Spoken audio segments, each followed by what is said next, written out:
मैं अब आपकी माँ के हिसाब से नहीं जी सकती राज। मुझे एक अलग घर चाहिए जहां मैं खुलकर सांस ले सकूं।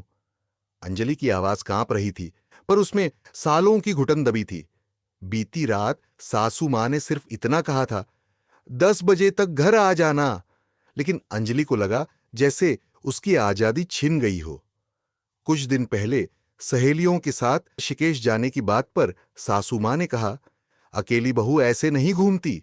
और जब अंजलि ने स्कर्ट पहनी तो सिर्फ इतना कहा गया, ये कपड़े हमारी सोसाइटी में बहुओं को शोभा नहीं देते। अगले दिन मीरा की किट्टी पार्टी में उसने अपना दर्द मीरा को कह दिया। अब बहुत हुआ, अब मैं मम्मी जी के कंट्रोल में नहीं रह सकती।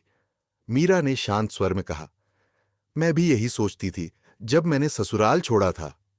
अंजलि के चेहरे पर उम्मीद की हल्की सी चमक आई। तो फिर आप तो अब पूरी तरह आजाद होंगी?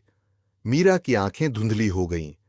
नहीं अंजलि, असली कैद तो तब शुरू हुई जब मैं ससुराल में थी।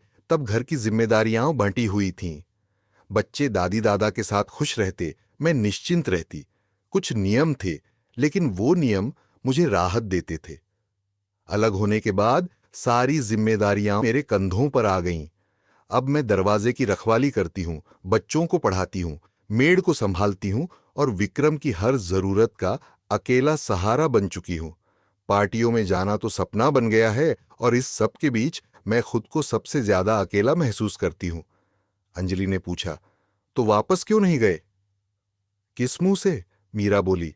सास ससुर ने कहा उनके टूटे दिल दोबारा नहीं जुड़ पाएंगे। मीरा ने धीरे से कहा, ससुराल छोड़ना आसान है, पर वहां जो सुरक्षा मिलती है वो बाहर की दुनिया नहीं देती। जो हमें बंधन लगता है वही हमें संभालता है। अंजलि घर लौटी तो उसका दिल भारी था, लेकिन सोच साफ।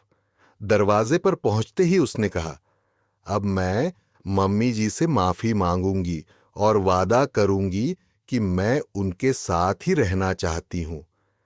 क्योंकि माँ बाप को साथ नहीं रखा जाता, उनके साथ जिया जाता है।